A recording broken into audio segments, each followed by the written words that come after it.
In a world surrounded by franchises, reboots, and shared universes, an elite team of podcasters will risk body and soul to investigate the depths of intellectual properties, one multiverse, subgenre, and trend at a time. Who are we? We're the IP Squad.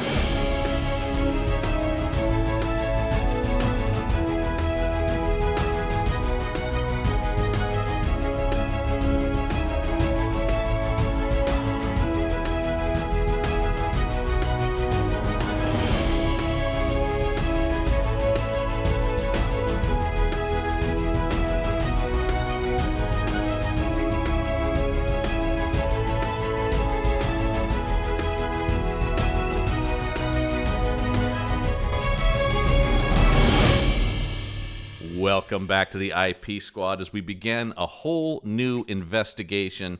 I'm John Campbell. My partner for this longer than you would think investigation is Elliott Lewis. Longer than it has any right to be. I will say we are talking about the Hellraiser series is what the next 11 weeks of the show will be. And I once, and I'm here not only because I am the second most knowledgeable horror fan in the department. Yes. But I once watched all Hellraiser movies when there were only 9 of them. The Halcyon days when there were only 9. Oh, the Halcyon days when there were only 9. And I swore I would only ever do it again if I got paid $1,000 per, but you know what, John? I'll do it for free. Thank you. I appreciate that because we do not have that in the budget. No. I think I've seen 3 total. So a lot of the fact that you've seen these at all, and I will say to every person that I've talked about that this was an upcoming season, they're like, "Well, that'll be quick," and I'm like, "No, You've forgotten. You have forgotten about, and you know what? Rightly so, because Inferno, Deader, and there's another one between Deader and Hellworld, I think, that I also keep forgetting. I don't know what. Well, I don't know. I know Hellworld, which is 9, is the last time, or is 8. That's the last time. Hellworld is 8. That's the last time Doug Bradley does it because and I love that it's only because they lowballed him for 9. Mm-hmm. And also I believe when he read the script and he found out they weren't going to make any more edits, he was like, "Yeah, I don't think so, actually." Yeah, you're shooting this thing like, I think he said the ink was still wet on the page, and they're like, "And we're filming tomorrow, and you're getting paid less." And he's like, "I think the convention circuit is going to be better for me." I mean, respect, but I will say I was just talking to somebody literally today, going like, "Yeah, he left after 8," and they went, "He did 8?" Yeah, that's right. That's the thing is like, I mean, really 8 after Hellworld? Where do you draw the line? You went for Deader and Inferno, The idea, we'll get to Inferno when we get to it, but how much worse could it really have been? You know, I think the money was a bigger maybe. Let's say if they had met his quote, he might have considered it. Anyway, that we're a long ways out from that. We're to this movie that in no way feels to me like, I mean, I guess beyond the ending, but it ends like every horror movie, which kind of sets up a sequel to some extent. I don't immediately leave this movie going like, I can't wait for more of this. It's true. It ends really as bafflingly as it begins, which is kind of a staple for Clive a little bit. I haven't seen this movie in so long, and watching it again this morning, which, by the way, I recommend watching this at like 8 in the morning with a bowl of cereal like I did, because that's really how Clive meant, I think. That's, in the harsh that was his morning vision, light. actually. And the sicko I am, I'm just munching on my cereal or whatever and going like, yeah. Guy's flesh ripped from the bones. Whatever, man. I don't give a shit. Just dripping. There's shit dripping everywhere. And this is like most good 80s horror, this is gooey as fuck. This is nasty. Clive knows how to make a nasty movie. Affectionate. If nothing else, nasty is the right word for it. Because the thing I was going to say is I'm watching it going like, God, this this is kind of nonsense in an enjoyable way. Like, I had fun, but also going like, man, this movie doesn't make a whole lot of sense. And I guess that is true. I can't say I'm a big Barker fan. I've always respected that he does his own thing. He's not a Dean Koontz, because Dean Koontz to me was always the like poor man Stephen King. But Barker did his own thing. And while I didn't really engage with it, I was always like, well, that guy's off doing his own stuff. And I get that. Yeah, the thing that you have to respect about Clive Barker, I mean, especially this will come out in 2026, right? Yeah. We're still in the year. Yes. Yeah, like especially in the kind of climate of art and quote unquote art discourse that we're in right now, like that has kind of been going for the past, man, I want to say like 10 years conservatively, is that like there's a lot of making things that are as palatable as possible for the largest number of people. Sure. And kind of like being afraid to make things that are genuine because people might not like it, or they may, willfully misread it, as is often the case. Yes. And the thing I respect about Clive Barker is that from minute one, dude was just making stuff that was like from the heart. Yeah. Literally just like visceral, nasty, upsetting, disturbing, but so compelling because it was so like genuine, and still is. Absolutely. And that's why I always say, like, I'm not really like a fan, but I do respect the guy and what he does. And also, watching this movie, he's a good filmmaker. Like, I actually like he's unlike a Stephen King. He really does understand this medium. And it makes sense when I watched because I was telling you beforehand, I watched the first half of Leviathan, which is the 4+ hour documentary about the making of the first two movies. And they spend a lot of that first part also just talking about Clive Barker's sort of origins. And he came equally from prose and theater. And hearing a lot about his theater company, he was doing the same nasty shit on stage that he was here. So once again, you talk about like right from high school, this guy's vibe was there. And it's just, And of course, he's one of the, like a lot of those guys, you see him interviewed and he's always just like, well, I created this and this. And he's just sort of gentlemanly British and, eccentric. But, I think I'm always fascinated when people see horror directors and stuff and go like, oh, he seems so normal. It's like, well, yeah, I mean... Yeah, like a person. Like I'm.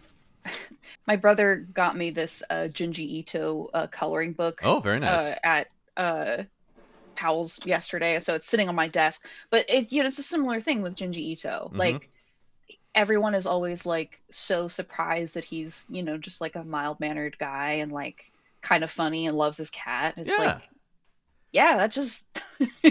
Well, because like, of course, right? Because it would be very hard to work, especially in any kind of collaborative medium, if you're like, yes, I craft darkness over here. I mean, we did a whole King season. Of course, you see King, and he's just this nerd from Maine, right? I actually, again, sorry to like divert. I'm just reminded of this brief interview he did about it was about like the trade paperback kind of going away. But he was wearing a t-shirt with a cartoon corgi on it that said, "I've got friends in low places." Yeah. And you're like, yeah, he's like somebody's dad or whatever. He's just a weird grandpa. And I King is, and I think this is probably true for Barker, is like, because they get all the dark shit out on the page, right? Like it's almost like exercising that. So yeah, they're not going to be. The only guy who's ever lived up to the hype to me is I watched a documentary once where somebody went to Tim Burton's house to interview him, and you're like, yeah, it's just black wrought iron. And he's in a completely darkened room, and he's still got his sunglasses on, and he's crazy. But even still, when he speaks, he sounds somewhat normal. Yeah, like it almost seems like a little performative. It's what people expect. To me, anyway. It's what people expect, right? Yeah. But so Clive Barker, at this point, is being established. Has established as a novelist, and I do like that. 2 movies had been made of his work, which were Underworld, which I have seen, and Rawhead Rex, which I've never seen. Yeah, I've never seen that. And both of them, apparently, in the documentary, Doug Bradley talks about going to screens with him, and Clive Barker going like, I think 3 of the lines I wrote are in there.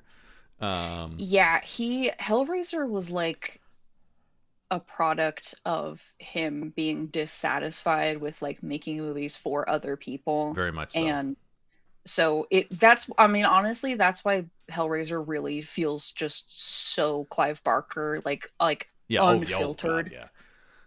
And when I think because I have seen Underworld, but it didn't make much of an impression on me. Whereas even if I'm not, like I said, even if I don't love Hellraiser, like Hellraiser, Nightbreed, Lord of Illusions, these feel very I can distinctly remember images from them. They're not anonymous or forgettable films by any means. Yeah, good or bad, like when you see that, you don't forget. Yeah, no, it's very true. And of course, speaking of Stephen King famously did say of Clive Barker, "I've seen the future of horror, and its name is Clive Barker." Yes. Which is interesting because doing a very different thing, and King can respect that too. I'll bring that up when we get to something I look forward to both on here and on my other show, Meet the Slashers, are Roger Ebert's thoughts on these movies, because Roger Ebert spent most of the 80s going, these goddamn horror movies, they're ruining society. I don't want to watch these anymore. Not another one. Fucking hell. The only thing I will say I'm disappointed in, because Roger Ebert and Gene Siskel were such huge influences on me as a film fan, because as a kid, they were adults who were talking seriously about movies, and I love that. But I will say, the fact that neither one of them can separate, okay, Hellraiser is better made than Friday the 13th Part 4 or whatever. Roger, I understand you just don't like the genre, but as a film person and somebody whose literal job is to analyze film, there's a quality to the filmmaking here, even if you find it ghastly and repellent. Right. And I and since you're a bigger fan of them, I don't remember, because one of the 2 was usually better about being like, okay, I might not have liked this, but it was clearly there was clearly a lot of effort. Usually it is Roger, which is kind of interesting. I feel like Roger is okay, usually, because I was going to say that's also disappointing. Roger is usually the guy. Roger gave Van Helsing a good review, our beloved. Yeah, okay, because he's hey, this reminds me of something I would have watched as a kid and had rip roaring fun with. He could engage on an entertainment level, but I think he just was so oh fuck. I think he just went in with this. It was a blind spot for him. So anyway, I'll get to his review at the end, as I often do if there is a Roger review. And then for next week's episode, I actually do have the audio clip of the 2 of them on the show reviewing Hellbound. Hell yeah. Because they didn't actually do this on the show, Hellraiser. But let's talk about Hellraiser. Now, I got to say, the first thing that struck me after finishing watching it again, for the first time I said in a long time, not a whole lot of Pinhead. No, and he wasn't even called Pinhead at that point. And in He's fact, credited as lead Cenobite. Yeah, and in fact, I was reading in the trivia that Clive Barker never liked him being called Pinhead. Always thought that was reductive and kind of campy. Yeah, it wasn't. It was kind of silly. To which I would say, though, to Clive Barker, you did put pins in a guy's head, though. You did. Listen. The Cenobites are freaky. Oh. They are weird and upsetting to look at, but they are also kind of campy and silly. I mean, they're the thing that obviously, and it makes sense because the sequels going forward lean much harder into them. They are the things to remember here because they're great designs. They are great, and they're amazing Oh, one of the reasons I love 80s horror so much is the golden age of practical makeup effects. God damn. Mm-hmm. The worst looking good. stuff in this movie is all the optical stuff. It's all the energy waves and stuff. That's the stuff that looks the weakest. All the makeup in this movie is fantastic. And legitimately upsetting. I mean, the tearing through flesh and stuff, and when you get the claw marks on Andrew Robinson's face at the end, where you can just see, like, they look so, the way it's dug down into his skin is really messed up. Yeah, like being able to, like, I know we're gonna get to Frank, but yeah, it's just so and like, right, I think this is the first time I've watched it in a while, like looking at the shots themselves. Yes. And like looking at it from like a filmmaking perspective of like, okay, like that's a reverse shot and you can tell, but it's so like it was like a reverse shot of something melting, but it's still so good. And it's like, because everything is so grainy and nasty, it doesn't look out of place. No. But yeah, like it's just so, the craftsmanship is off the fucking charts. And for having, every aspect. Hearing about the making of it, having basically no money. I mean, he's putting this thing together. I mean, they talk he even talked about like, oh, the animation doesn't look very good. Look, we had no money and I had to do it. Like Clive Barker himself is drawing blue energy lines onto film in it and stuff like that. You know, it's such. And like I said, like I was saying before, I didn't know. Watching the documentary that like most of the cast are people that he went to high school with and started a theater company. So it really does have this like plucky kind of attitude of like, I'm going to get my friends together and we're going to make a horror. I mean, it almost has sort of that Evil Dead kind of vibe to it, right? Where it's like, it really we just want to make a movie that's going to freak people out. It feels like a labor of love. It really does. And that's where I think it's going to be a continuing descent into sadness as people just rip this thing off and copy it and go like, yeah, whatever. Because is he expressly involved in really any of the, I think a little bit on the second one. The thing that we'll run into after 4 is that none of the movies after 4 started their life as a movie being Hellraiser movies. Yes. And they became Hellraiser movies at some point during the production, usually because the studio that owned it wanted to keep the Hellraiser rights. And in order to do that, they had to make a movie. This, yes. And that's very, this has happened to many a franchise. See any episode of Campbell Jones Meet the Monsters about a Howling movie. I won't. No, you trust me, you don't want to. Because after the second movie, there's no even attempt to like tell that they're in the same universe or whatever. It's like, if there's anything vaguely werewolfy in it, we can call it a Howling movie. Yeah. You just gotta slap the name on it. Yeah, and so I do. Man, like I said, I think I've seen 3. I know I've seen the first 2, and I saw the reboot that was out a couple years ago, and I think maybe I saw 3, but I have not seen the descent into the straight-to-video stuff, because, like I said, I wasn't enough of a fan of the original to be such a like I watched every.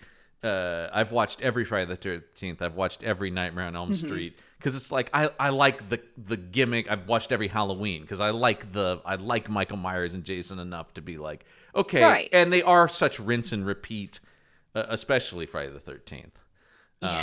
It's just so. I mean, listen, Jason Goes to Hell was crazy. I rewatched that on Friday. This most recent Friday the 13th. This movie's bug nuts. I love Jason Goes to Hell, and I know there's a lot of fans who hate it because it does go so wild. I'll save that for the Meet the Slashers episode about it. But I do love that it just is like, and it also has maybe the best beginning of a slasher movie ever. Oh, 100%. It's so good. Anyway, so this movie is based on the Hellbound Heart. Yes, Clive Barker's novella. Yes. That was in an anthology, not one of his Books of Blood anthologies, but in a different anthology. But it got re-released as its own thing eventually. Yes. And he did want to call the movie that, but the studio was concerned people would think it's a romance, which, okay. It's not. Yes, it is. Oh man, one of my favorite things was it one of the crew members on the movie said that it should be called "What a Woman Does for a Good Fuck." When they were trying to come up with a better title on set, one of the female crew members, I want to point out specifically, said, "You should call it What a Woman Does for a Good Fuck." Which I'm like, not wrong. That would not be inaccurate to what this movie's about, because basically she throws her whole soul away because a guy is so good in bed. Essentially, the dick was too good. She's been thinking about it the whole time, and even when the dude's fucking whole skin is off, she's like, well, if I could get that back on, we could really be doing something here. We could make something work here. I think this could happen. So anyway, then he wanted to call it Hellbound, and they were like, no, that's too intense. Which is funny that they then called the sequel that. The sequel is Hellbound, Hellraiser 2. And I don't understand how Hellbound is more intense than Hellraiser, really, but whatever. Hellraiser is just sort of a random title. Oh, because I mean, he's also making this during the UK, as people probably know, was so much harsher on horror movies than America was. The whole video nasties. Yeah, thing. I was gonna say, was this a video nasty? I wonder if this movie specifically was. I don't know, but this certainly wasn't. It had to have been, actually, as I think about it. It had to have been. Yeah, the UK loved to censor movies as heavily as they possibly could. It was like a sport over there. Yeah, and of course we here in America had bigger problems with it because of the sexuality. Obviously, the violence. We don't give a shit. Yeah, all the like the goop and the blood and the skeleton man, whatever. But the sex? I'm sorry. Are there boobies in this movie? I don't think so. I do like that in an interview, Barker said, I shot a much hotter flashback sequence, but they wouldn't allow it. They were going to give him an X rating. And I just like the idea of like, oh, Clive, of course you think this movie's hot. Yeah. It's like, even when it's sexy, it's so disturbing. But I like that Clive's like, hey, I filmed a hot scene. The MPA wouldn't let me put it in. Bastards. Give me the unrated cut. They said no. They said, let's take out the sodomy, is what he was quoted as saying. So there you go. Bastards. Yeah. So and he was like, is it because I'm gay? And they were like, yes. And he was like, you know what? Yeah, that adds up. Austin Onsen. Yeah. I mean, I knew the answer, but the MPA told me I was allowed 2 consecutive buttocks thrusts from Frank, but 3 is deemed obscene. And I would love to know like the science behind. Oh, there's none. That's the answer. No, it's because it's the rule too about like you can say fuck once in a PG-13, but if you say it twice, you're an R. Yeah. Why? I don't know. It's just because. Yeah, it's just how it is, man. I don't know what to tell you. That's what these are the rules. So anyway, Hellraiser. Let's talk about it because, like I said, despite the poster, even this movie really isn't about Pinhead, who yes is just lead Cenobite, and mostly also I got from the trivia that had the majority of lines simply because the prosthetics didn't allow the other Cenobites to talk except for him and the female Cenobite. Yes. And so they pretty much gave all the lines to Pinhead. Yeah, because of course Chatterer, that's all he does. Yeah. And the credits went away on the movie, like it auto played the next thing before we could get to it. We had lost the remote last night. Yeah. But the other one is known as Butterball, and I don't know if that was in the credits if that was another colloquial. Okay. It is. They're listed as lead Cenobite, chattering Cenobite, Butterball Cenobite, and female Cenobite. Okay, yeah. Yeah. By the way, there was a really funny bit on John Mulaney's Netflix talk show where he checked in with what Butterball is up to these days, and he's delivering for DoorDash. And it's just this whole bit about it. It's so sad when the entertainment industry leaves somebody behind like that. And I just thought, what a weird specific joke for like the 6 people Yeah. The couple freaks like me watching it going like, hey, that's a Hellraiser joke. That is sad. Yeah, it's too bad. He just can't get any more work. He also got killed. He's also the only Cenobite that got killed by a house falling down. This is true, yeah. Because, the movie really opens with the Cenobite, or with specifically Pinhead and the puzzle box. Which, does that have a name beyond the puzzle box? It's called the Lament configuration in the movies, but in the books it was called the Le Marchand configuration, I believe. Okay, yeah, and it opens up with them, and then it kind of goes away from that for a long time. Like it introduces it's interesting that it introduces the concept of the Cenobites and the puzzle box and all that stuff, and we see Frank torn apart.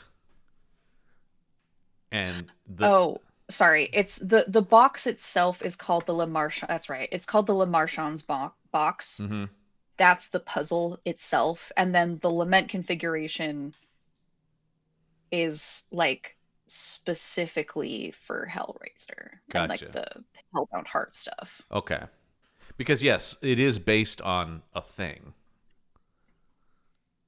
Yes. Like it was based on a puzzle box that Clive Barker's grandfather got him, I believe, or a puzzle box his grandfather had and he was obsessed with as a kid. Right. And Cenobite is not a word he came up with. It comes from other stuff that he then repurposed. Mm-hmm. Once again, I'm we'll actually get a dictionary definition of it in Hellraiser Revelations. There you go. But yeah, the word Cenobite means a member of a religious order who lives in a monastic community. Yeah. So there you go. But nobody thinks of that anymore because Clive Barker is completely taking control of that word.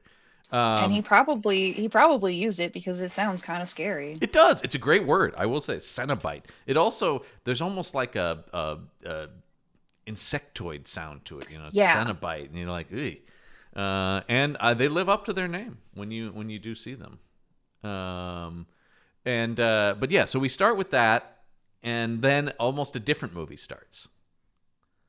Yeah, it almost like it starts almost like a very traditional haunted house type movie. Yes. Of like, oh, we're moving into this old house that's in my family, and it's a little rough around the edges, but we can make this work. And you're like, no, Andrew Robinson, don't move your family into the old home. We've all seen this.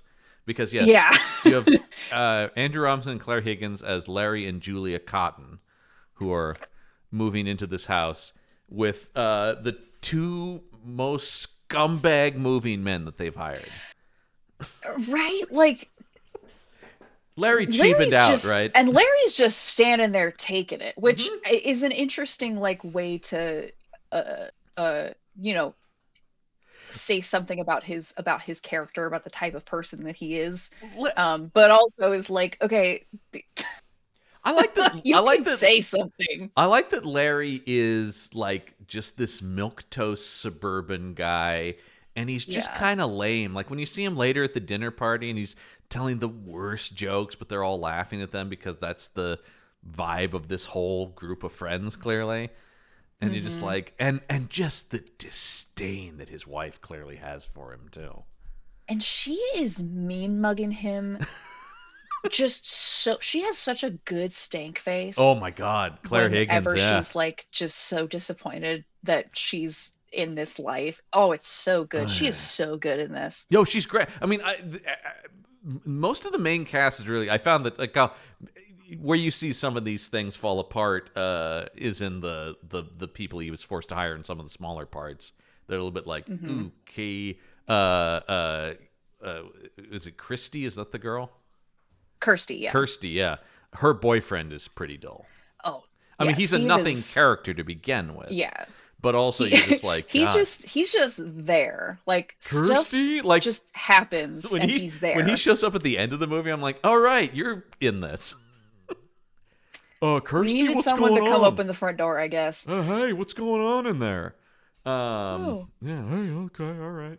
And she's immediately charmed by his ability to flick a cigarette into his mouth and then back out again. I mean, the bar is in hell. That's pretty sexy. But yeah, I do like that Doug Bradley was, who of course was a friend of Clive Barker's. Clive Barker said, "You can either play the lead Cenobite or the main moving man." And I like that, but I think that speaks to something about this movie, which is he's not going like, "Oh, Doug, you're gonna be an iconic." Yeah, It just speaks to Pinhead is just the leader of this group of, Yeah, he's just a weird monster. In Clive's mind, those are equally sized parts, which, in terms of screen time, they kind of are. They kind of are. Yeah, like I think Pinhead has like a couple more lines than the moving guy. Yeah. Yeah, and Oliver Parker, who ended up playing the moving man, talks a lot in the documentary. And actually, he went on to be a director. He made the Othello with Lawrence Fishburne and Kenneth Branagh. Oh shit! And he's done. It's interesting. A lot of his movies, he did The Importance of Being Earnest with Rupert Everett and Ideal Husband, two Oscar Wilde adaptations. So has done a lot of, and did a Dorian Gray, and then also did Johnny English Reborn, of course, because you've got it. I mean, they can't all be winners. Another franchise that has more movies than you would think. Yeah. Or that it should. Yeah. He comes back as this character in the second movie? All right, I have questions, but we'll get there. Yeah. The moving men come back? This Hellbound Hellraiser 2, and it also kind of futzes with the timeline a little bit. So it is like a literal timeline sequel, but like you kind of have to forget a couple of things that happen at the end of this one in order for it to make sense. Okay. Like, right. I don't think that Clive Barker was expecting to make a sequel to this movie. I don't think so. No, this, like I said, that's what's so interesting about when you watch this, and this is true about a lot of these horror movies, because more than any other genre, horror movies are so intensely repeatable. I mean, the amount of horror franchises that have 5+ entries is insane. Again, it's the average person, I think, is maybe not aware of how many sequels there are to any given horror movie. I will say, there are 12 Friday the 13th movies, and come on, whoever's got those rights, you've got to make a 13th and make a big deal out of it. It's right there. It would be so easy.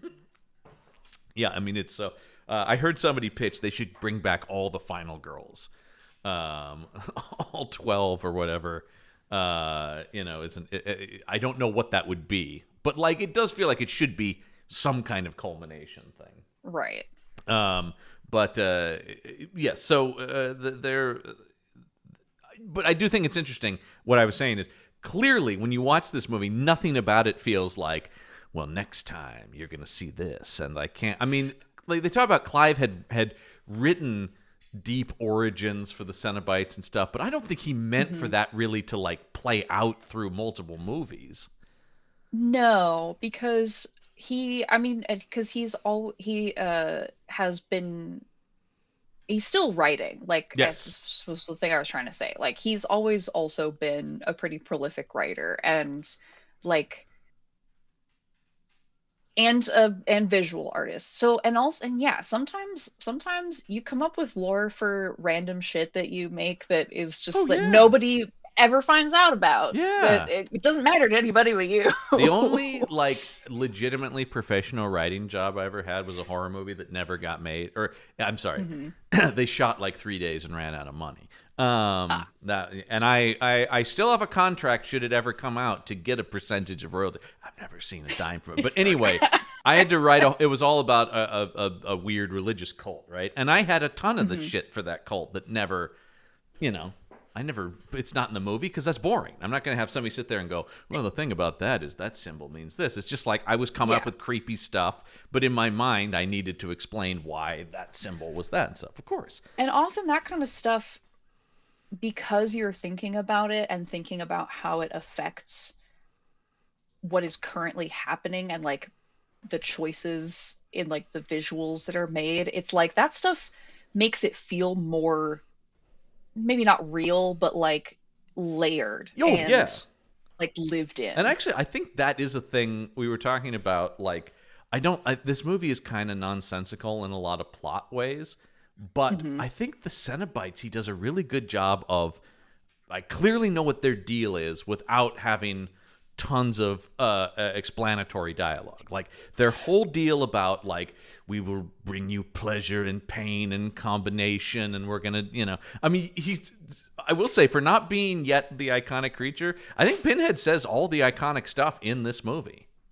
Oh, yeah. We have such sights to show you. No tears, please. It's a waste of good suffering. Oh, so good. It hits every time. I mean, the thing about it is, I get why they did it, because Doug Bradley does knock it out of the park, man. I mean, the look is amazing, but what he brings to that, it does scream of what Robert Englund brings to Freddy Krueger, where you're just like, oh, wow. No small parts, only small actors. Well, and that was the thing too, where the studio really encouraged Barker to use stunt people for the Cenobites. He's like, a lot of them don't talk, so what does it matter? He goes, no, I need people making choices. They need to be characters. Yeah, are you stupid? Have you never seen a play? Yeah. It's something where, speaking of the Friday the 13th franchise, it's why those of us who are fans of that franchise have a favorite Jason. Yep. Because people do play it differently. In Star Wars, I know when Peter Mayhew is playing Chewbacca. Like, it really is. There are choices to be made with these characters, even if they don't talk. Yeah. It is an interesting thing and even people in the film industry don't understand this, apparently. Like, acting isn't just talking. No, it's about it's as much about physicality as it is about, like, pretending that you are a different person. Like, I mean, that's actually, I guess that the physicality like plays into that more than just saying words. Is 100%. If you're a different person, then, like, you gotta be a different person. Yeah, I mean, it's almost a cliche of, like, I got to get into character thing, but it really is like people design walks and things, and I mean, you can overdo it. We've seen the actors who go nuts with the tics and stuff. That stuff can drive me insane. But I do think here everybody has there is a real character to all of them. It's not just the makeup that is coming through. And of course, obviously, Doug Bradley is the star and will continue to be the star. And like I said, I think there are probably people who are like, they made ones without him. That's okay that you didn't see them, because did anyone? Do they even exist? Yes, unfortunately. Yeah, and I did see them. We'll have to watch them. Yeah. Apparently, there's a couple though that you still didn't see, so we'll have a couple of first-time reactions on here. Wait, really? Well, didn't you say you watched when there were 9? Did you watch the other ones? So okay, sorry. That was early in my timeline. That was when I decided that I was, listen, much like when I first started, like, getting into horror movies, which was in college, my freshman year, when I was, like, insanely depressed. Yeah. The perfect time and for horror. I needed to feel something. Yeah. When I decided, I watched Hellraiser for the first time on Halloween in, like, 2015, 2014. I was like, I'm going to watch every Hellraiser movie, and I will watch any Hellraiser movie that comes out after this, because I was insanely depressed. So you did go and watch the ones. Yeah, okay. Okay. Then you'll just... And so I have watched every single Hellraiser movie. So it's a personality trait at this point, John. All right, listeners, I should never question your commitment to these franchises. My commitment to the bit. How bad they get. Yeah. So you'll just have to enjoy my first time reactions of what and who and why is a young Superman in one of them. You solved the lament configuration, and I popped up and I said, you will experience such intense pain and pleasure that I have, and by watching every single Hellraiser movie. The interesting thing is going to be for me to compare it to, like, so much of what I did on Meet the Monsters. Like, where is it going to fall in the line? Where are these going to fall in the line because we just did our last episode of that show where we did the very top and the very bottom rankings of it. And so I want to see, does it fall into the category of the worst things we saw in there? And I bet some of the later ones will get there. Probably. By the time he's in space, I mean, that's always a, And see, was the space one all right? My prediction is the one where there's a puzzle box in space is going to rank higher than you think it's going to. Well, because there's a novelty to it at the very least. I can understand that. We did do. I was going to say we didn't see much in space, but then I forgot about Dracula 3000 on the Meet the Monsters, where Castor Van Dien was Captain Van Helsing of the USS Demeter. But they were really thinking on that one. That could have been something. Oh, I love the idea of Dracula in space, but it would have been also nice if they didn't make it for 12 cents. Yeah, exactly. Okay, so a couple moves into this house, and this is the second wife. We established that very quickly because, and the way we established that is Moving Man ogles both the wife and the daughter. And says, "Hey, she must have got her looks from my mother." Okay, actually, that's the thing. There are not as many British people in here as you would think, and it makes it kind of confusing as to where this movie is actually set. That's true. Because a lot. Yeah, it's interesting because a lot of the cast is British, but like all the main characters are American, or at least plain American. Yeah, there's a lot of American accents in this, even in people who are like incidental in the movie, and I'm like, where are we? I don't think it's ever stated, is it? In any kind of? It's just... He does. So like, right, that's the thing is Larry does say to Julia in like one of his lines is like, "You're back on your home turf," and I was like, okay, this is set in England. That's right. Okay, but then like, I think that neither of the movers have a. I guess they don't. In my mind, they do, but they don't. Right? Like they are just more like, "Hey, it's generalized American scumbag." Yeah. But anyway, yes, he does comment like, "Oh yeah, she got her mother's good looks," and Larry just point blank in like the only like I don't know like personality line he ever has is her mother's dead. Her mother's dead, and I married this bitch. Yeah. So my life is hell now.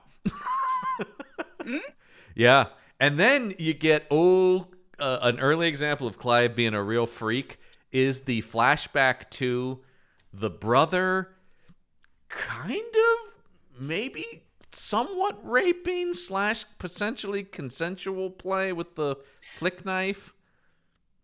Yeah, no, she's into it. Yeah, it seems like it's consensual rape play or rough. Yeah, like, well, he's just a freak. Yeah.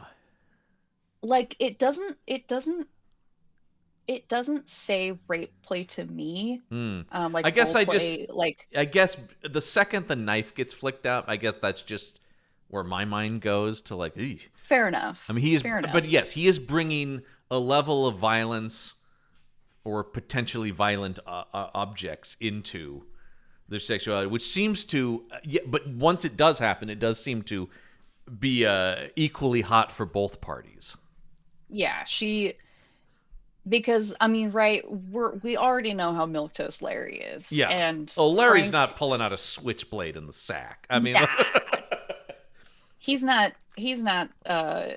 Larry's like, somebody might get cut. I can't have anything like that happen. We're doing missionary, and that's it. As far as I'm concerned, nothing else exists. All right. Missionary is as freaky as I'll get.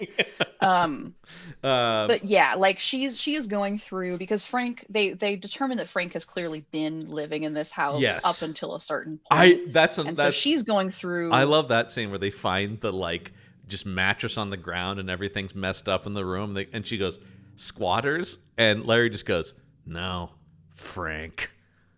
Yeah, like though this is clearly this screams Frank. Pseudo probably criminal brother. I mean, like Frank's into shit, right? Like Frank's into shit. Frank at least owes bad people money. He's that kind of guy where it's like maybe he's not committing the crime, but he knows a lot of guys who are bad news.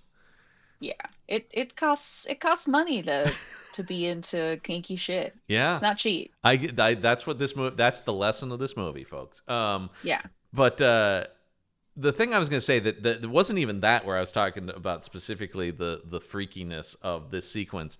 It is the cross-cutting of the intense sex with the nail going into Larry's hand. Mm-hmm. And you're just and I just went, oh, Clive. Oh, just Clive. The visceral. Yeah, the conflating of the pain and the pleasure. Yeah, right. This is the crux, fulcrum of the film. Like I said, the plot is whatever, but the vibes in this movie. This is a vibes heavy movie. Yeah. And he's really working. And then I love, number one, he really cuts the shit out of his hand because it's pouring out deep. It is just gushing. And then the sound design of the loud thumping of the blood drops. And also, Larry just walking in it does not look like blood when it is falling onto the ground, but because it is just so, we're in such a visceral mode, it's so effective. It's like tomato soup dropping from his hand. I'm a big fan of this. I love it in like the old Hammer movies or like blaxploitation movies of the 70s where the blood is just vividly red, and it does create this like atmospheric thing where it's like it's not realism, but there's like this expressionistic almost comic booky sort of vibe to it. This is not what blood looks like, but this is how it feels. Yeah. Like this, when there's a lot of blood coming out of you, it feels like it's just a bunch of slop coming out. Yeah, absolutely. And it's just, I mean, when he walks in the room and it's just, he's got his hand on, it's still pouring through his fingers and all the, and you're just like, yeah, and he's like holding it out like a toddler who just threw up. And I do think the casting of Andrew Robinson is interesting because at this point in his career, he's most famous for being the Scorpio killer in the first Dirty Harry movie.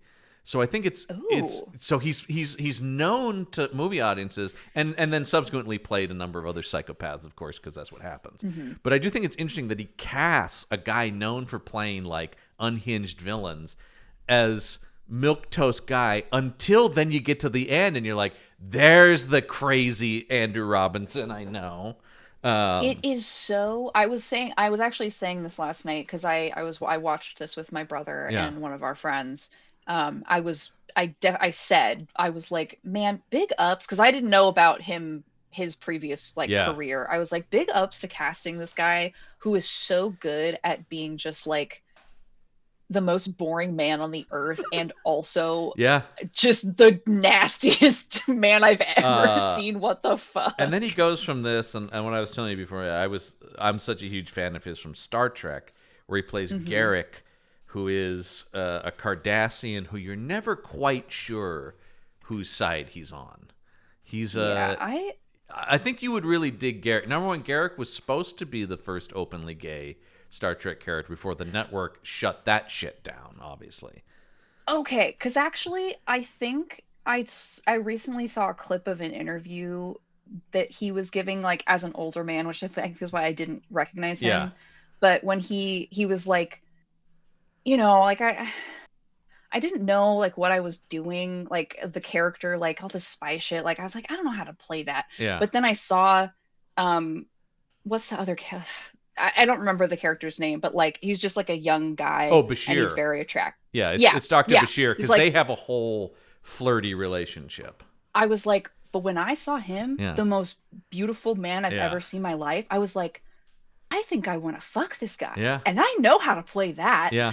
I was like, yes, okay, and then we love that. It's sort of thing where it's like, they never said it, but there is no doubt about what Garrick's deal is. Like, it's barely subtext. Right, it's sort of a thing where it's like, he and the writers, we all agree this is what's going on, but the network won't actually let us say it, because it's 1995, and I don't know, people would have, their TVs would have exploded or something. There was some... Of course. Yeah, I mean, then it happened again on Voyager. The original plan was for... 7 of 9 to be gay, and people were like, oh, fucking, are you kidding me? We can't, what?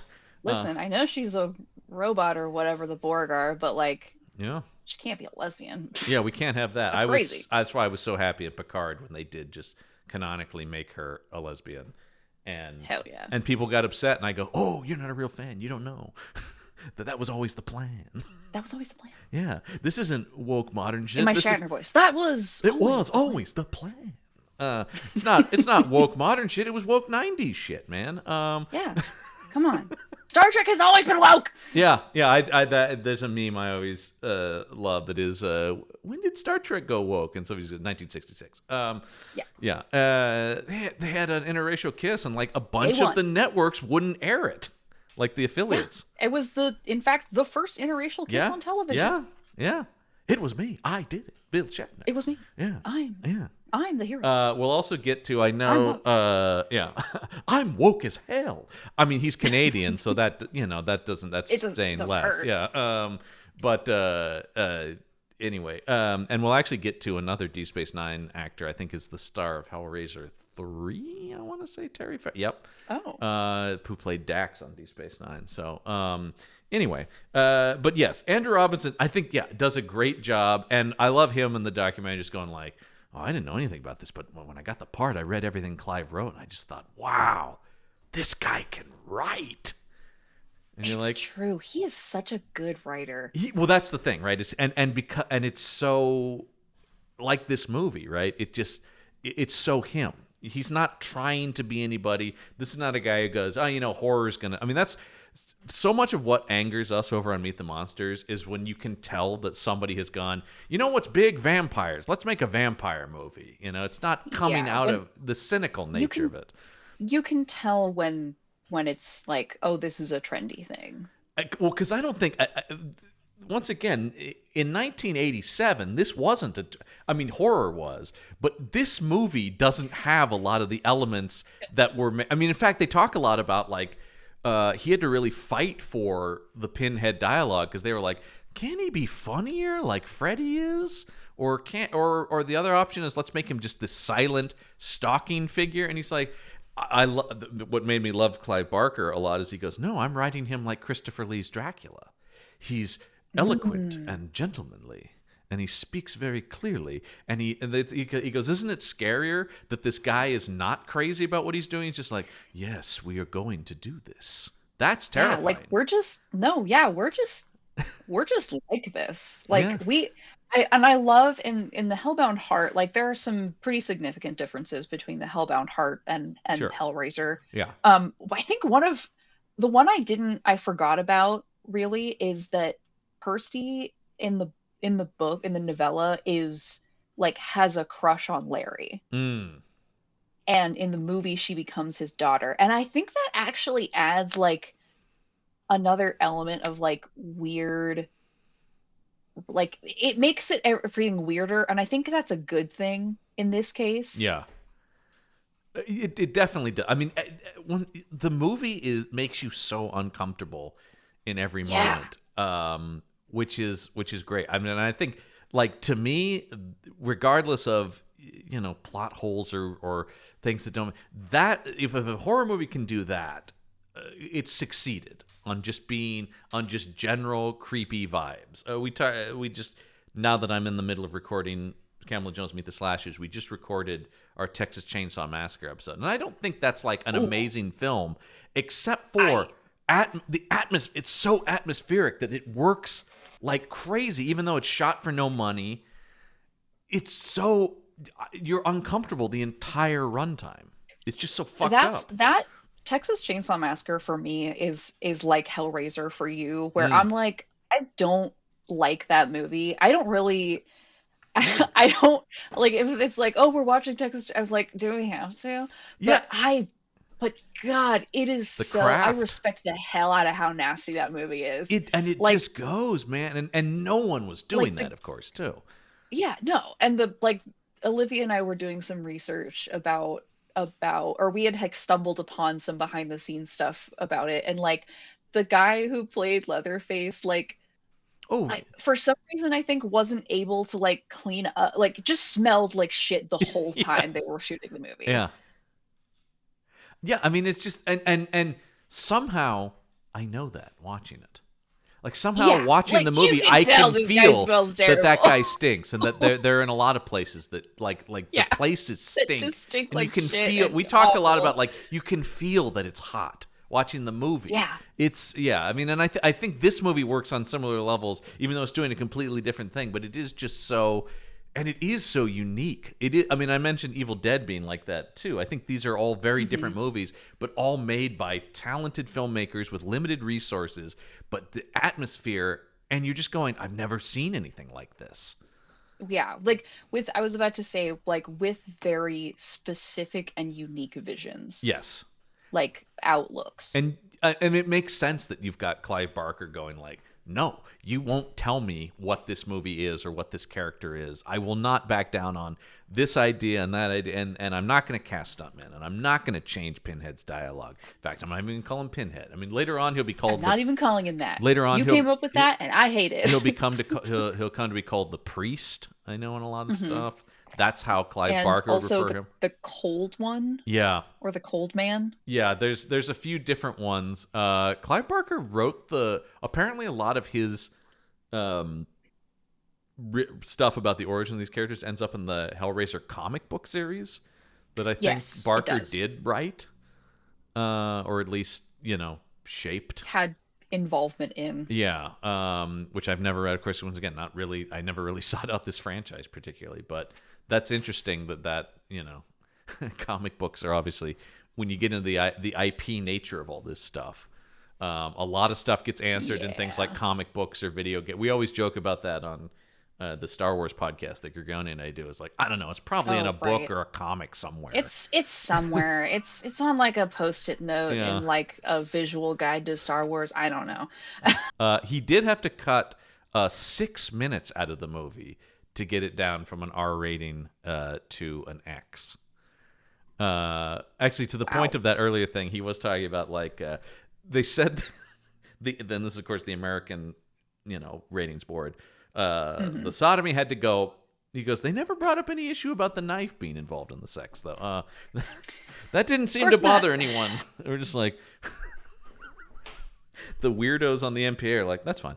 Yeah. Whatever. You can cut someone's underwear off, and you can stab someone in what is like kind of clearly a penetrative act. Yeah. But. Oh, there is no point that any that freaks us out. What? Freaks us out. We hate that. Because there are actual members of the clergy present in the MPA, which is so. If people haven't seen it, it's old now, but still a lot of it applies. There's a great documentary called "This Film Is Not Yet Rated" about the MPAA, and they do talk about that. And they always go, "There's clergy in the room." They go, "They don't actually make any decisions." And the director of the movie is like, why are they there? It's just like, well, they're just there. It's not a religious thing, but we always have members of the clergy present. They don't talk or get involved, but they're there.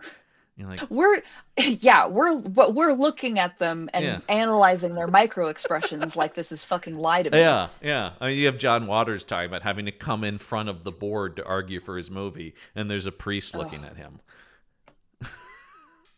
Explain yourself, John Waters. Explain yourself. I want to know.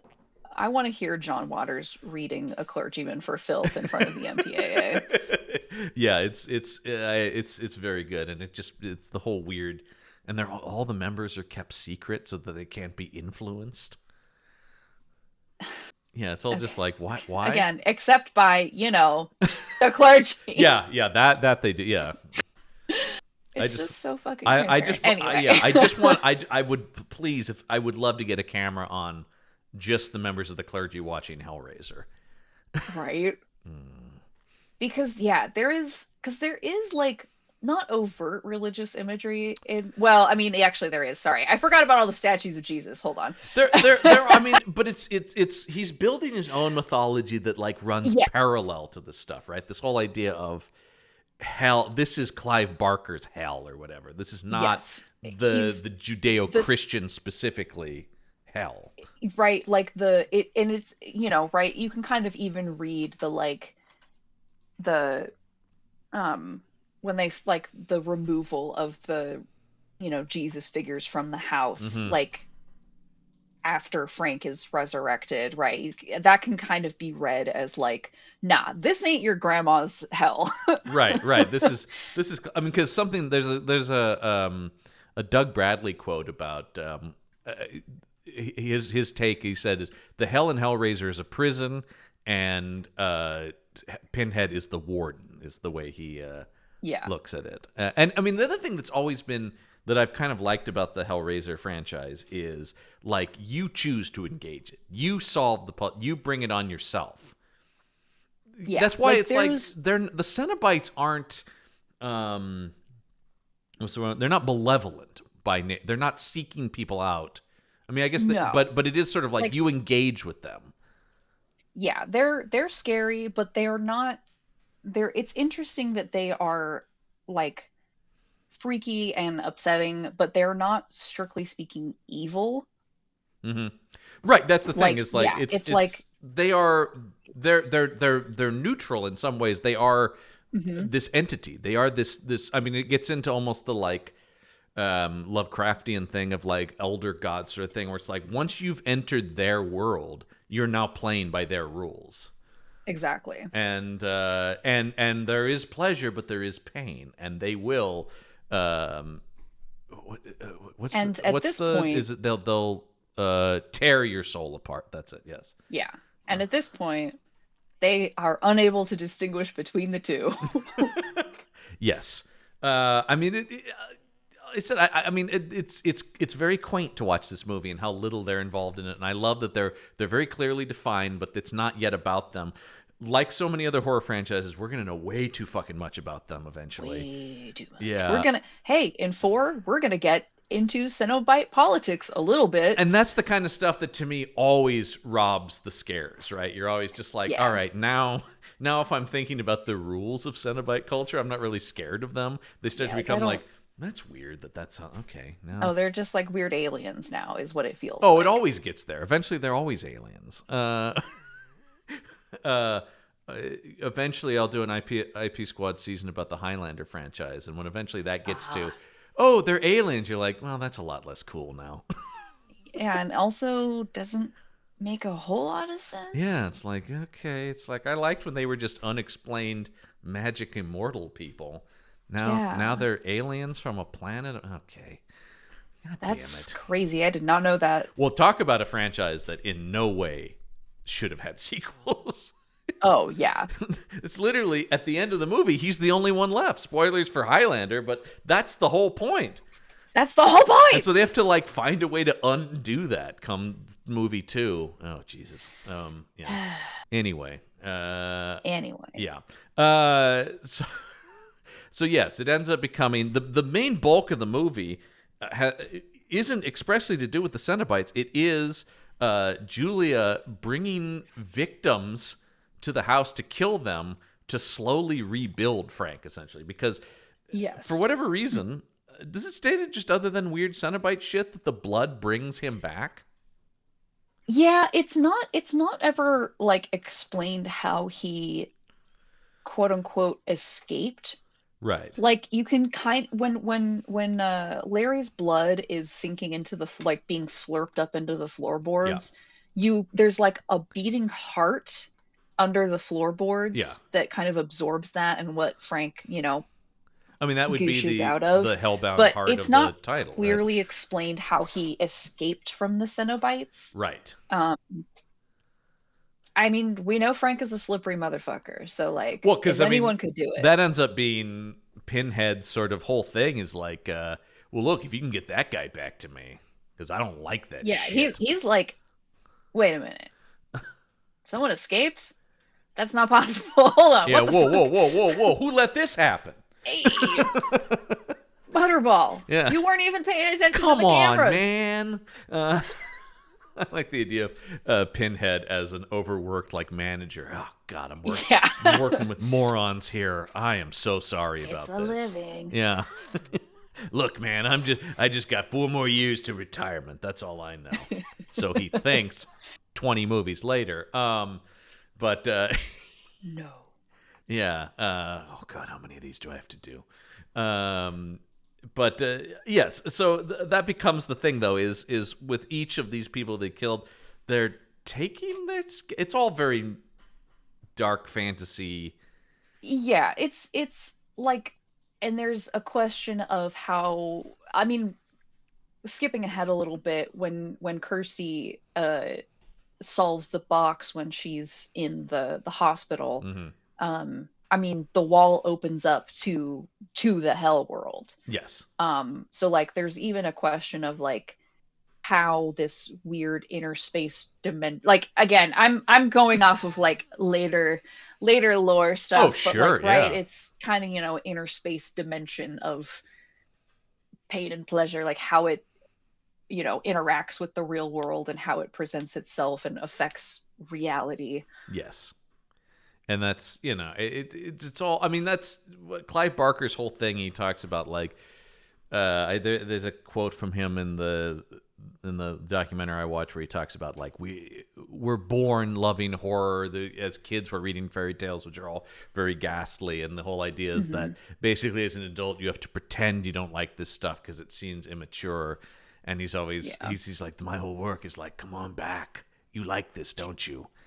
And so, there is a certain, like, in a very Grimm's fairy tale way of in this movie of that sort of thing. And it is like, her essentially, her lust for this guy is leading her to commit these savage acts of murder with a hammer as her primary weapon. The hammer is crazy. Yeah. I forgot. I thought, remembering that it was like, a much longer instrument that's a little less blunt and nasty or whatever, intimate. Yeah.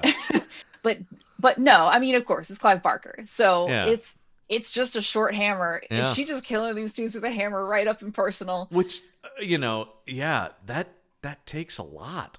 You got to hit somebody with a hammer a lot. And man, I mean, she's nasty, man. She's nasty. Yeah, this whole movie is, but she in particular, and it's all just to get, because she just is like, I got to get the skin back on this guy so I can fuck him again.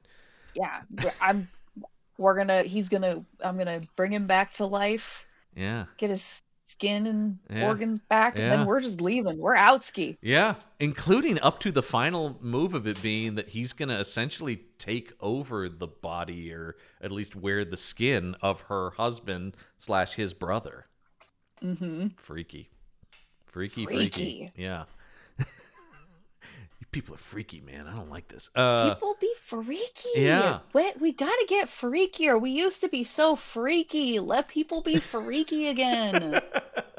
I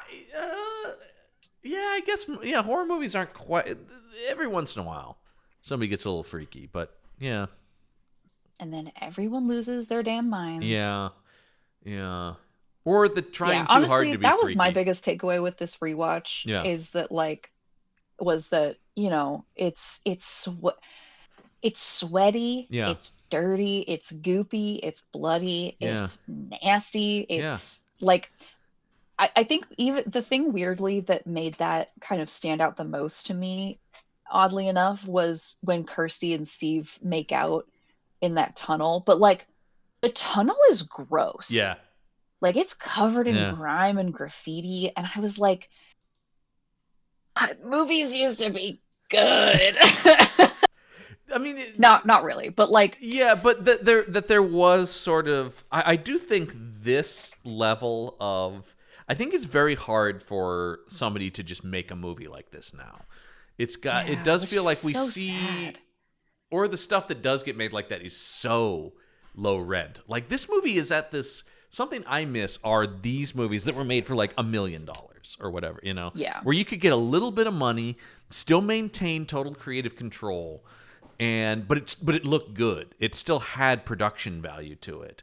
Mm-hmm. I feel like now, even like, for a while everybody was in love with the whole cult of A24 movies, but now those have become like a formula to me, where it's like, I know what an A24 horror movie is going to be like now. Not that they don't still make occasionally good movies, but it is sort of like, okay, when I see the trailer, I go, yeah, that looks like one of theirs. Like, I think the two movies that I think of in terms of like recent movies that have been made that aren't even horror really at all, but that like I kind of am like, oh yeah, this is like kind of grimy and like in a really interesting way, is Pig and The Green Knight. Oh yeah, definitely. Like, man, Dev Patel is getting covered in all kinds of junk in The Green Knight. For sure. And he just has to deal with it. I thought it's a different vibe, but I think similarly it feels like it comes from a real freaky personal place, was Eggers' Nosferatu for me. Oh, yeah. I'm a bad horror fan. I still haven't seen that. I really want to. I just haven't gotten the opportunity yet. It's not gooey like this, but it's all very psychosexual.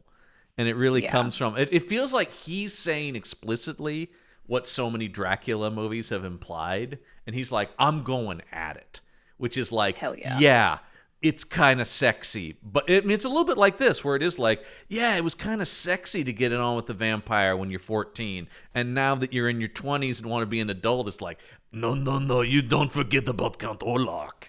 No, he's been living in the back of your head. Yeah, and so I was like, I really, I mean, and it's a beautiful movie, but and honestly, Eggers is that's a good point. Eggers is good about that generally too, because I'm remembering The Lighthouse too. Oh God, and that's also pretty gross. That's real freak. I mean, that's, if you want to talk about a freaky gross movie. And if you're gonna make a freaky gross movie, you should cast Robert Pattinson and Willem Dafoe, because they're not afraid to get freaky.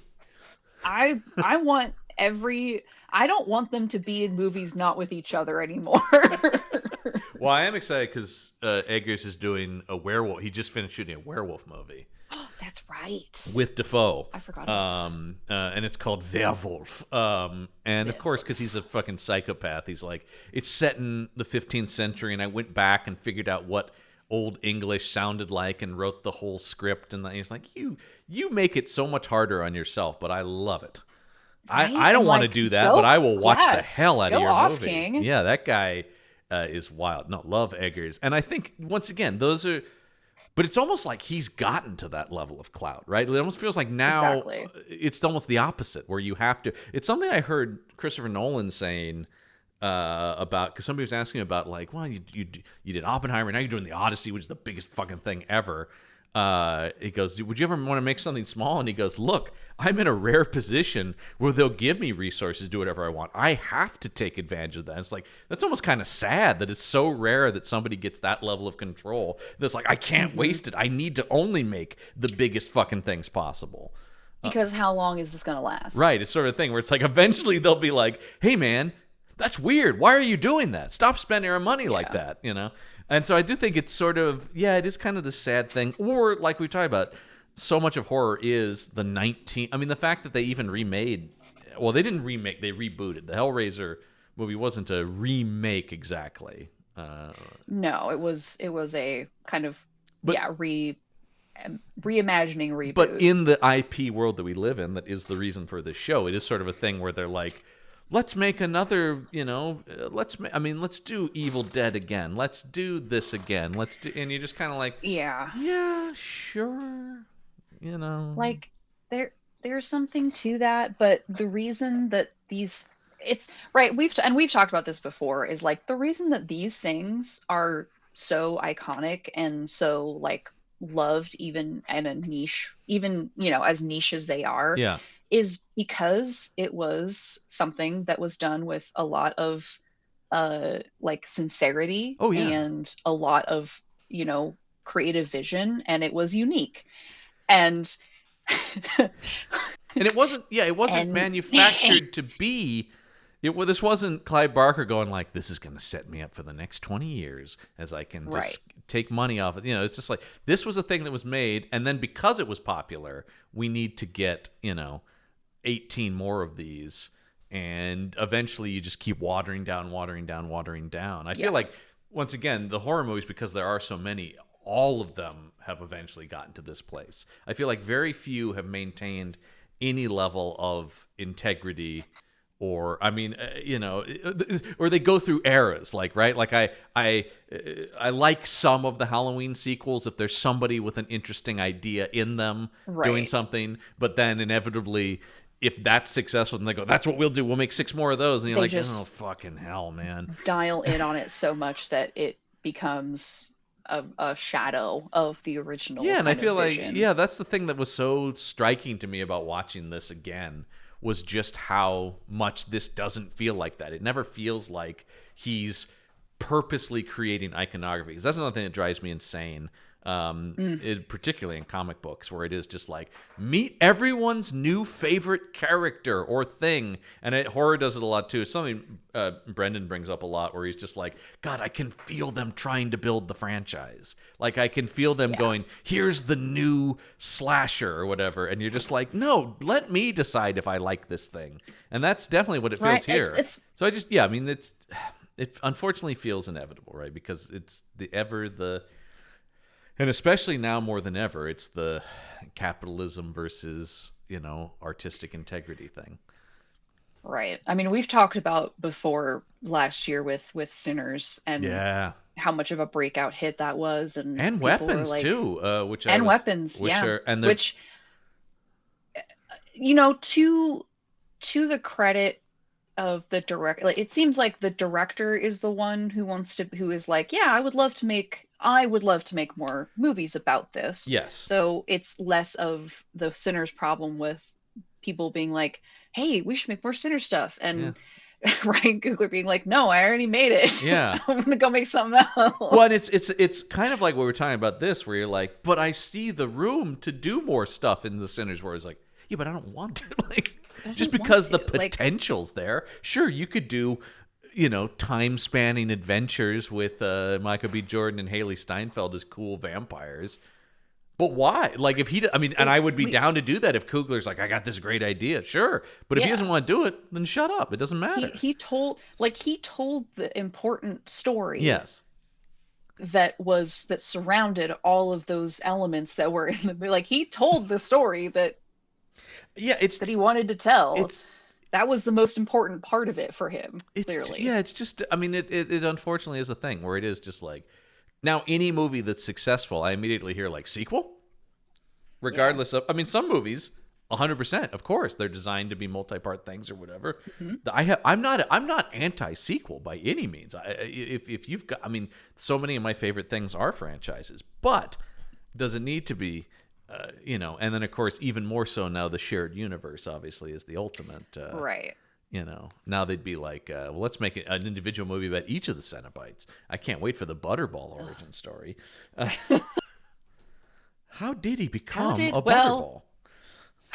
Again, sort of a little bit get into the of the Cenobites in 3. I wouldn't be surprised if we get there at all. And I'm sure once again, those comic books it's all about it, Yeah.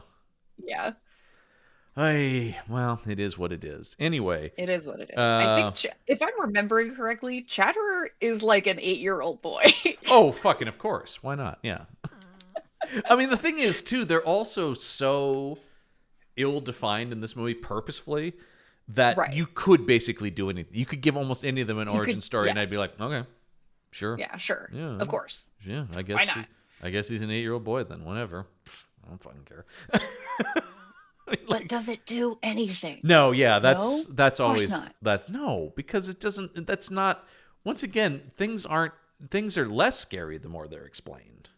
Exactly. But we'll get there. This movie, though, like I said, it's ultimately, it's unsettling, and I think it really works on that level. But yeah, I don't immediately go like, can't wait for 10 more of these. And yet there are. And I'm sure they'll make another one. Because sooner or later, it always comes back around. It doesn't actually matter what the last one did. It'll always come back around to, people did like that at one time, though. Maybe we can make them like it again. What's the timeline on the rights? Well, Blumhouse. How long do we still have those? I mean, eventually it all ends up at Blumhouse. They want the rights to everything. And you're like, okay. And for better or worse. I like a lot of movies they've made, but they make a lot of movies too. That's sort of the thing where you go like, it's Blumhouse is hit or miss for me. Yeah. And when it hits, it hits. They've made some great movies, and then, they've made a bunch that are either bad or just totally forgettable.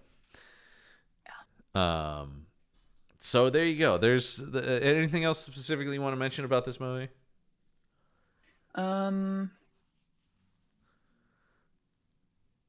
Not specifically. I mean, just kind of like reiterating, like, you know, mostly everyone who's in it is giving, you know, some kind of performance. Like, you know, the strange homeless guy. Oh yeah, that guy's, once again, talking about vibes. He's a fully realized committed character. I also like, according to the trivia, that Andrew Robinson was improvising a lot of stuff.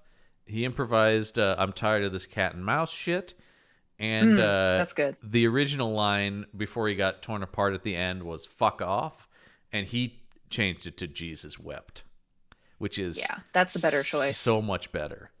Yeah, and you know that Clive Barker was like, "Ooh, yes, that's how it's done." You know, so I love actors who, and once again, it does seem like, listening to the people they talked to in the documentary, everybody was really on board with making Clive Barker's vision, and even if they were adding things, it was always in, you know, and which is in nice service to see. of, And like I said, I don't think he's expressly involved in any of the sequels per se. I think it's I think he's got maybe a story credit or something on too. I mean, the second one he's directly involved with, because it's his friend and like frequent collaborator that directs it. Yeah. So it's a guy who worked on this movie, and I think he's a more active producer on it, even if he didn't. Yeah, I think actually write the still script. A producer in the producer role for 3, but then I think 4 is where he drops off, because 4 is everyone's favorite Alan Smithy movie. Well, I will say, I'm looking here, Anthony Hickox directs 3, and I've seen a few of his movies now, and I am scared, and not for the right reasons. That guy, 3 is it's something. We covered for those, I will say there are choices made. For those who have listened to every IP Squad season, you'll remember his Prince Valiant movie back in our pulp and comic strip hero days, and whoo boy, what a movie. And also the stories of that guy's antics on set were also he doesn't think he can direct with a drink in his hand. It's fine. Yikes. Yeah, it's fine. Yeah, I direct better after a couple cocktails. So yeah, we'll look forward to that. We'll finish up here, as I always do, with some highs and lows. Let's see here. Let's look at these. Oh, no, he was still an executive producer for Bloodline, which is 4. But at that point, you're probably in name only kind of stuff. Yeah. Tim Burton's an executive producer on Batman Forever, you know. Yeah, right? Yeah. Man, I will say, looking at the 10-star ratings for this, there's a lot of people, this will not shock you, there's a lot of people who have written like full essays on this thing. I'm not surprised. Yeah. All right, I'll go with this one, which is from Theo Robertson, with the not at all hyperbolic title, "The Greatest Horror Film Ever Made." I mean, hey, it's a stance, and I would love to hear his argument. A lot of people on this site are moaning that Hellraiser isn't all that scary. Well, define scary. Opening an electricity bill and finding that it exceeds your life savings causes my heart to miss a few beats. But would anyone be making a horror film about someone getting a massive electricity bill? I don't think so. And very few films have terrified me, and the notable few that have scared me witless, like Threads, Quatermass, and The Pit, aren't strictly speaking horror movies. In fact, the one thing that used to terrify me was Doctor Who. And what's that? A children's TV show shown at tea time. So let's not kid ourselves. Horror movies are scary. And then this is the spoiler section. Okay. What I absolutely love about Hellraiser is it's not really a horror movie as such. I'm just going to pause for a second right here and say this. I am so sick of that comment.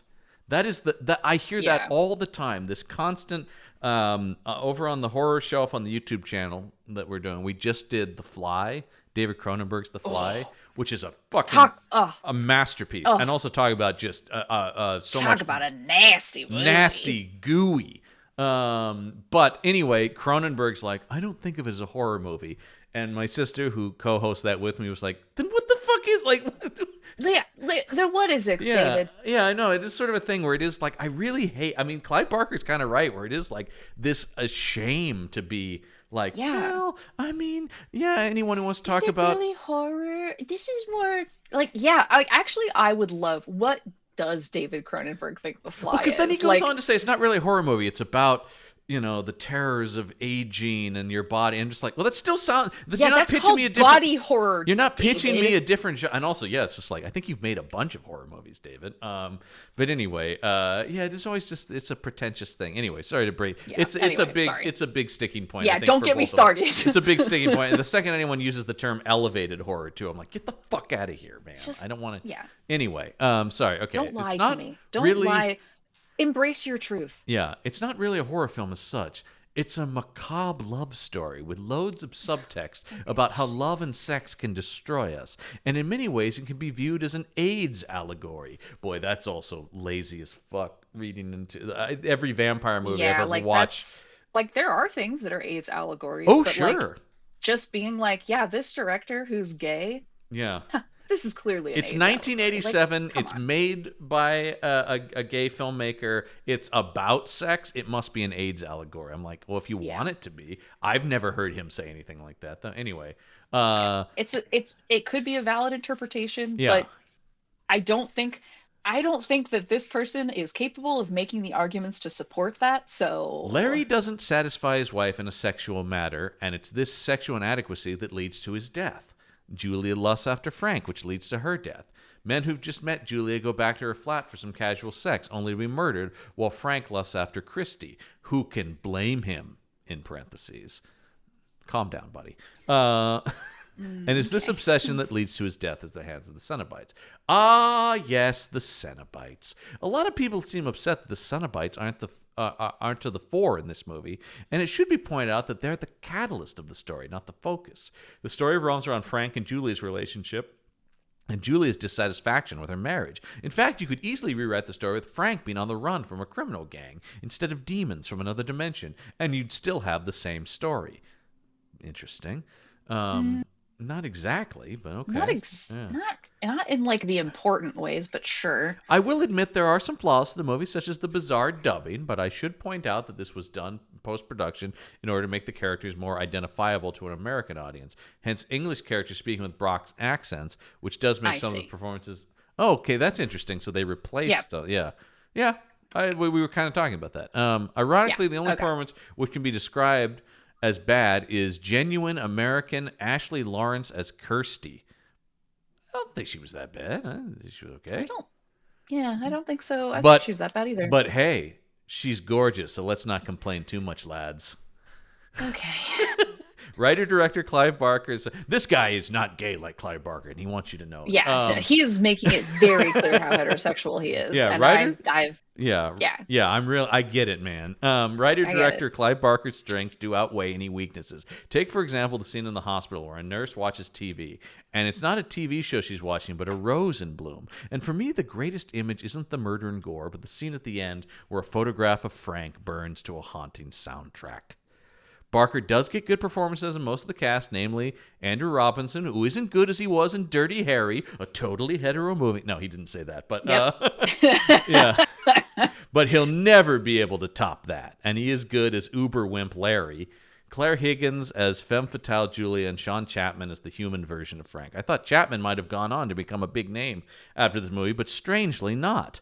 Even stranger, I thought Barker would go on to bigger and better things, but for some reason I found myself disliking his other stuff and seems to have disappeared from filmmaking altogether, and I can't say I'm all that upset. Hellraiser is a classic story on the themes of love and death. Such a pity someone wanted to turn the movie into a franchise. 10 out of 10 stars. 10 out of 10 stars. I'm glad Clive Barker doesn't make movies. Well, he didn't like the later stuff, I guess. Nightbreed wasn't for him. I will say that's an interesting point about Clive Barker. I think the reason Clive Barker didn't become a bigger success is Clive Barker just kept making Clive Barker shit. Yeah. Like he wasn't, and his he's stuff. He's not like worse off for it. No, I almost all of his movies have fandom around them, right? I mean, like, yeah. You know, whether or not people saw Lord of Illusions or Nightbreed, they both have big. If Lord of Illusions has no fans, I'm dead. Yes, which, by the way, we should mention now here. You want to be a patron because we're going to talk about both of those movies on. You have got to become a patron, because you've got to hear my absolute adoration for Lord of Illusions and literally everything about it. Yeah, I like Lord of Illusions. I mean, number one, it's got Bakula, so immediately it's got America's sweetheart, Scott Bakula. Yeah, we've got Kevin J. O'Connor looking the most pathetic he ever has. Oh my god, that guy. By the way, we've got Famke Janssen. Yeah. Oh my god. We've got nasty stuff. Oh yeah, there's lots of nasty stuff. We've got my favorite queer villain on screen, I think. There you go. So that promises a lot. So you definitely want to head over to that. And I've always had a soft spot for Nightbreed, which is a flawed movie, or let's say it's a compromised movie. It's a movie that famously has different cuts and things like that, but is I mean, that's his monster movie, capital M monster movie. So I do have an affection for it. Anyway, so there you go. Now I'm going to do something a little bit different for the lows this week, because normally I would read you a Roger Ebert review as just a fact, but this week it will function as our low, because Mr. Ebert did not care for this picture one bit. In fact, I'm about to read you his half-star review. That's right. Oh my! Half not a even star. One. Yeah, here it is. I don't normally. Is this unprecedented? Pretty rare. I would say it's pretty rare to get a half star. Okay. It starts with, I have seen the future of the horror genre, and his name is Clive Barker, credited to Stephen King. Now, there's a blurb Stephen King should have written under one of his pen names. Oh, God. That should have been a Bachman quote. Yeah. He may have seen the future of the horror genre, but he has almost certainly not seen Hellraiser, which is a dreary piece of goods, as has masqueraded as horror in many a long, cold night. I will say, whether I disagree with him or not, Roger's a hell of a writer. You got some bars. Yeah, I mean, Roger is the only film critic to win the Pulitzer, and rightfully so. Yeah. This is one of those movies you sit through with mounting dread as the fear grows inside you that it will, indeed, turn out to be feature-length. The story begins with I will say, I disagree with him, but I do love the man. The story begins with the plight of Frank, a hapless explorer into unknown realms of existence who buys a magic box from a magician. By the way, I want to mention, I'll get back to this, but yeah, the whole magician is like, that's a big unanswered question that, somebody was like, hey, sequels, and I'm sure we'll get into it. After the sides of the box are manipulated just so, Frank is hurtled into the sphere of the Cenobites. Strange creatures introduce him to unbearable pleasure and unspeakable pain. Then Frank apparently is reduced to some kind of residue in the flooring of an old house. Keeps talking. Okay. The house is purchased by the Cottons, Larry and Julia, who move in with their daughter Kirsty. Well, number one, it's not their daughter, and Kirsty doesn't actually move in, but that's okay. No, it's fine. He wasn't into it. I'm sure he was barely paying attention. Yeah, this is some house. The kitchen sink is full of maggots devouring rotten flesh. Isn't the real estate agent supposed to tidy up details like that? But the Cottons buy the house anyway, maybe because there is no love in their marriage, and so this cheerless house seems like the ideal venue for decades of silent suffering and wordless blame. Then Larry cuts himself, and his blood soaks into the floorboards, awakening the creature that awaits there. The creature turns out to be his brother, who once had an affair with Julia, and hopes to have another just as soon as he can cannibalize enough innocent victims to put flesh back on his bones, which looks like the handicraft of a special effects designer, as indeed they are. Frank sends Julia out to singles bars to pick up victims so she can lure them upstairs and kill them, and Frank can suck up their flesh and blood. He gradually fills out into a fairly plump creature, something like page 3 of those transparent plastic body part slides they used to stitch into high school biology textbooks. Meanwhile, Larry and Kirsty eventually, after a long time, realizes there is something amiss in the upstairs room. It is not such a large house that a whole room could be easily forgotten, especially when it contains a flesh-devouring incubus. But I have seen the future of implausible plotting, and his name is Clive Barker. Who goes to see these movies? What do they get out of them? I like good horror movies because I enjoy being surprised and sometimes even moved. But there are no surprises in Hellraiser, only a dreary series of scenes that repeat each other. What fun is it watching the movie mark time until the characters discover the obvious? This is a movie without wit, style, or reason, and the true horror is that actors were made to portray and technicians to realize its bankruptcy of imagination. Maybe Stephen King was thinking of a different Clive Barker. Once again, half a star. Number one, once again, the sheer pleasure. Nobody fucking writes like Ebert anymore. Film criticism is in a dark place. Because the internet destroyed film criticism. You used to have to get these jobs by having a brain and a sense of style in your writing. Because like I said, I disagree with almost everything he says, but what a pleasure. Right, like again, the man had a style. The man had thoughts and opinions, and he was not afraid to share them. And that's what makes even reviews that I don't agree with very compelling. Absolutely. But yeah, it's an interesting thing, and I will say this becomes, because I'm pulling some of his. I will say he was more generous to Texas Chainsaw Massacre, which we did on Meet the Slashers, where he was like, I don't care for this at all. But goddamn, I have to respect it. Like, so I do think it's interesting here that was not the case. I think maybe this is just so ghastly that he couldn't look past like, ugh. Yeah. And then that focused him to go like, and it doesn't make sense. Ugh. I mean, and he's not wrong. A lot of it doesn't make sense, but this isn't a movie that's going for that. It really is. No. Like I said, this is a true vibes movie. You just gotta get on its wavelength and go with it. Yeah. I don't have a lot to say about this review. Yeah. It's like, look, I get it. The friend that my brother and I were watching this with last night, she thought she had seen this movie, and by the middle of it she was like, I don't think I've actually seen this. Like, I would remember. Forget I would this remember if I'd seen this. Even as long as there were things I distinctly remembered from this movie. Yeah, I didn't actually talk about one of the ones that. Oh, sorry. Go ahead. Oh yeah, but at the end of it, she was like, sure if I liked that. I think it was too grody for me. And I was like, that is totally fair. I'm not fully sure that I like it. I like, it's not my flavor of horror. Yeah. Barker just never has been. While I can still respect the craft, though.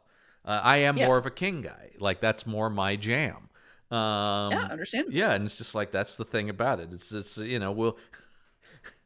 And then it's so interesting that it becomes this thing. And I'm sure every time they put one of these out, Roger is like, fucking again? God damn it. Of all the things. Well, I will say the two of them get so beaten down by the Friday the 13th franchise on their episodes that they are just like, I don't even, why? Like, what are you doing? Stop going to these movies. They're like, I implore you, do anything else. Yeah, it's pretty funny. Anyway, so that's Hellraiser from 1987. The last thing I want to say that I just kept forgetting to bring up, because I think it's important, and I will have feelings about this in later movies. Yeah. Despite knowing that it was never going to turn out like I wanted. Like, right. I'm just going to be mad about it. It's fine. Right. What I think is really important about, and we'll see it more in the next movie too, I think, is that Clive Barker has stated that among his inspirations artistically include Edgar Allan Poe, William Blake, H.P. Lovecraft, and I think that it's really important to think about how he is combining the kind of like austere gothic horror of like someone like Edgar Allan Poe and the visceral kind of visceral nastiness, and also this kind of cosmic horror of H.P. Lovecraft. I think it's really important to think about how he combines those things. Yeah. And how it's really important to the kind of like themes, especially of Hellraiser. Oh yeah. And how that will be completely thrown out. Yeah. Well, how nobody will think about or pay attention to that in future films. Because that's the thing. That's what really works for me here. This works on such a thematic level, which I can get on board with. I can get on board with a movie that I'm like, the themes are so strong, the imagery is so strong that it's pulling me through, and I'm not even thinking about like the stuff Ebert points out or other people might point out about logical stuff. I'm like, I get it, but I'm not thinking about that in the moment. This movie does pull you, whether or not I love this movie, you are pulled into the movie. I didn't. Yes. And number one, it clocks in at like 90 minutes even. Perfect. Yeah. Which is oh my delicious. God. Yeah. I should get out my make movie shorter hat. For this because way to go. But yes, it is this is not an empty-headed movie by any means. I think that is something that, yes, unfortunately, it will just be like, I don't know, Pinhead, and he does some gross shit. Yeah. When we get into like Hellworld with the very standard 2000s like horror stuff, and even if it stars a grade A hunk, I will go on a rant when we get to Hellraiser Judgment. But yeah, for now, I don't know what to expect, which I feel, I don't know how. We'll keep this nugget in the back of our minds about this kind of combination of cosmic and gothic horror.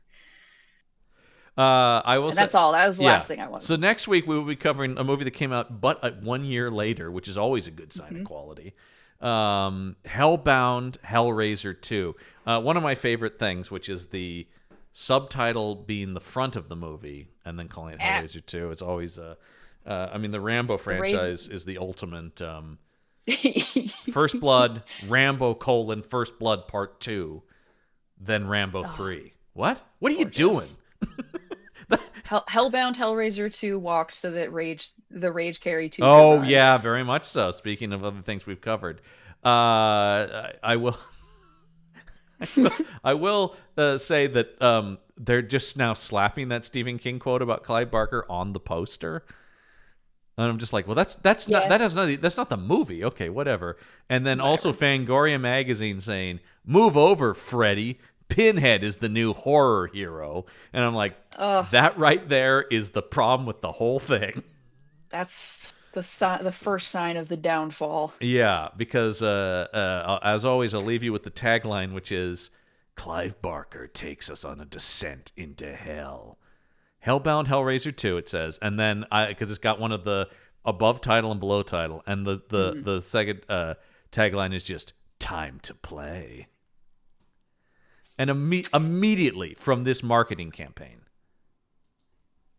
you can tell it's dumber. Yeah. Like, you're just like, yeah, this is more generic.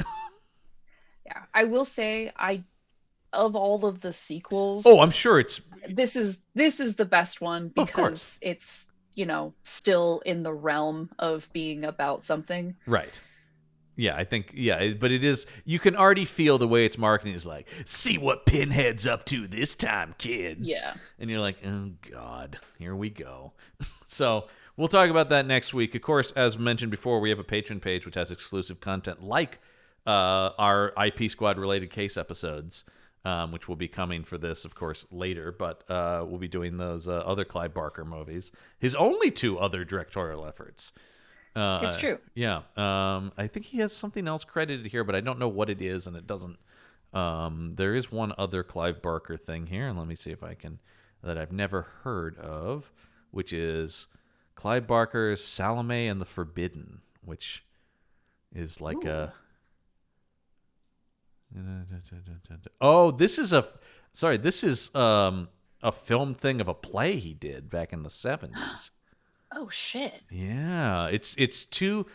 No, sorry. These are 2 short films put together that he made with his theater company. So you've got young Doug Bradley in it and stuff too. Oh, that'd be kind of interesting. It came out in 1998. Yeah, if we can get a look at it, I would be curious. Do that too. I would be curious.